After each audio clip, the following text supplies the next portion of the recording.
మధ్యలో వాడు దూరి మింగేస్తున్నాడు సార్. ఏంటా యూనిఫాము? ప్రజలకు మన మీద మర్యాద పెరగాలని సఫారీతో కుట్టించాను యువర్ ఆనర్.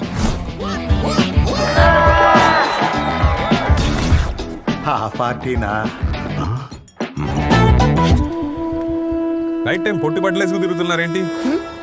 నాకు బానే ఉంది. ఐఎమ్ ఎడ్యుకేటెడ్, పద్ధతైన వాడిని, నాకు రసికత ఉంది. అందరిలోనే ఎక్స్పెక్ట్ చేయగలం. చాలు టు మీట్ యు.